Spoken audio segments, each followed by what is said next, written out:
The TK of New York, AI Hound. Yo, I already know the story, but if I'm not mistaken, I think they said, I think K Flock once came out and said that's his brother or something like that.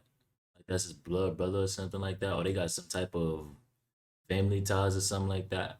I don't know. They might mention it in this video, so let's get straight into it. TK is known for his viral track, The Race, which blew up back in 2017 while he was on a run for murder. Now, 2 years later, a 15-year-old rapper from New York took a page out of his book and did the race after shooting an innocent bystander in the head. This is the true story of AI Hound, the TK of New York. Before we dive in, shout out to OJ the Demon for their video on AI. Yeah, Make shout sure out y'all to tap OJ in with the, their channel. OJ the Demon. Not much is known about AI Hound's come up. He grew up in Yonkers, and CBS reported that his dad died when he was young. By the time he was 12, he was already in the streets. In 2015, he was charged with robbery after he pulled a knife on a dude and ran his pockets, but he didn't do no time for it. He was only 12 at the time, so he might have been too young for juvie. 2 years later, he got arrested again after the cops caught him with a loaded .380 pistol, but he still ain't get locked up. Then 1 year before he caught a murder case, AI was charged with stabbing someone in the leg during a fight. Somehow, he managed to stay out of legal trouble the whole time while he was putting in work for one of the most savage gangs in New York, the 300 Bloodhound Brims.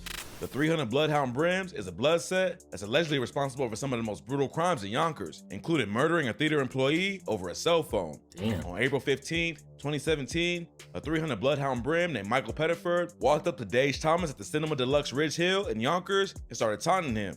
Dage was just trying to do his job at the theater, but Pettiford wouldn't leave him alone and called him out for the fade. Dage told him he didn't want to fight, and then Pettiford grabbed his phone and ran off.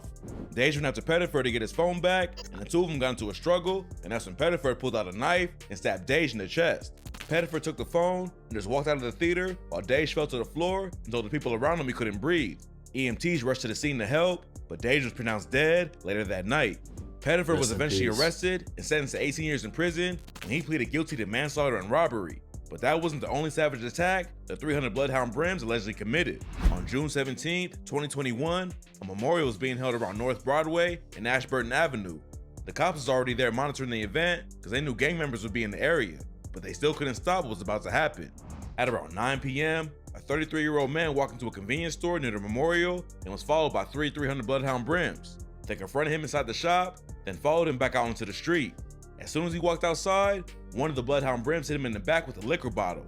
Then another ran up and knocked him onto the ground. Damn. While he was unconscious on the ground, 11 other members jumped in and started punching and kicking him in the body and head. So what was the brutal cops? attack was caught on camera, and by the time they all ran off, the victim was left with broken and missing teeth, cuts on his face and body, and bleeding in his brain. They also snatched 2 chains and a watch from him before they left. The detectives on the scene called in backup to help him chase down the suspects on foot. That was and too 5 late. gang members were arrested within just a few minutes of the attack. Over the next few weeks, they went through surveillance footage frame by frame to identify the rest of them. When the investigation was finished, 13 300 Bloodhound Brim members was arrested, and one dude who repped the Mac Ball of Bloods went down with them. One of the Bloodhound Brims who was arrested that night was a dude named Velly Vels. Vels is a rapper from Yonkers and was allegedly shooting a video in the area when the beating went down. Vels has several tracks with AI, and it seems like he's just as reckless too. According to Yonkers Times, the 300 Bloodhound Brims is responsible for or involved in numerous violent activities in the city of Yonkers and surrounding municipalities, including felony assaults, robberies, and multiple acts of gun violence. And just a couple months before they stopped this dude out, they was also accused of being involved in the shooting of a 6-year-old child. AI Hound fit right in with the 300 Bloodhound Brims. The wild environment he grew up in turned him into a certified savage, but the street life caught up to him fast, and he ended up killing an innocent woman before he was even old enough to drive. On April 25th, 2019, AI was at a park in Yonkers and allegedly snatched another dude's gold chain. He ran off with it, but the dude he robbed linked up with some friends and started hunting them down. Around 6:30 that afternoon, they saw AI on the corner of Lake Avenue and Morningside Place, and surveillance cameras caught what happened next. In the first clip, AI's ops can be seen hopping out of a car and chasing after him on foot. Then the second camera shows AI pull out his gun and bust a shot when the ops got close to him. He missed the target, but unfortunately, the bullet went past and hit an 18-year-old woman named Marilyn Cotto Montanez in the head. Marilyn lived just half a block from the area and was walking her 9-year-old sister to the store when she got hit. When the bullet struck her head, she yelled at her sister to run, then collapsed to the ground. Her life was tragically cut short by senseless violence, and her little sister watched it all happen. After the shooting, the That's cops connected AI that's to a the murder almost lot of immediately, trauma. and he went on the run. He made it all Young the way to kid. North Carolina, but the feds was brought in to help track him down. The Yonkers police commissioner told CBS News, "We need information from the community to locate him. Again, we want to hold him accountable for his actions, and we're not going to stop until he's in custody." Reporters started looking into AI while he was on the run, and one of them found a Facebook post he made just 2 weeks before murder in Maryland that said, "Stop shooting with your eyes closed. Innocent people are getting hurt." Ted Casey did the race for 3 months before he was caught, but AI turned himself in within a couple of weeks. The FBI had agents in Connecticut, Florida, Pennsylvania, and North Carolina looking for him, so it was only a matter of time before they caught up to him anyway. The police believe that he was getting help from other gang members to hide out, but it's almost impossible to get away from the FBI. Yeah. When he first turned himself in, AI's lawyers tried to paint him as a good kid who got caught up in a bad situation. She said, "He's a young man with no convictions, from a nice, humble family. This is a tragedy for everyone. He's here to say he's not guilty and he's gonna fight the case." But the prosecutors had a different idea of AI, and they even said that his mom helped hide him while he was on the run. AI's lawyer also said he only ran because of the media attention. Oh She shit. told the Moms court was he with the lived his whole shits. life in Yonkers. They've been wanting to surrender him, but the circus surrounding this tragedy put them in a position where they wanted to. What's crazy about that is like in a lot of time, like a lot of times with situations like that, the mom actually hand the kid over, but instead, I guess she ain't want him to, you know what I'm saying, go down for that situation. I don't know whether to say she a real one for that or what, but do it properly. AI can turned understand himself where she's in coming from, without though. the cops ever finding them, but the mayor of Yonkers still tried to take credit.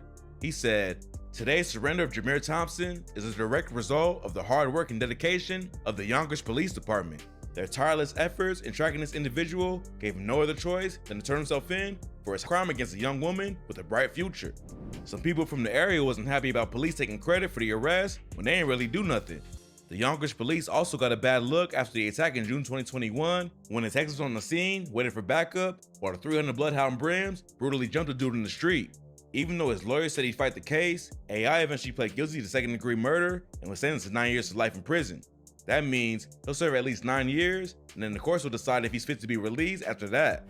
If AI gets into any trouble, or they don't think he's changed his ways, he That's might not be that locked up bad. for the I rest of mean, his life. honestly, like I don't know. Can somebody explain to me what's the difference? Murder in the first, second, third. Like, what's the difference? I never really been. I ain't never been arrested. So I don't know.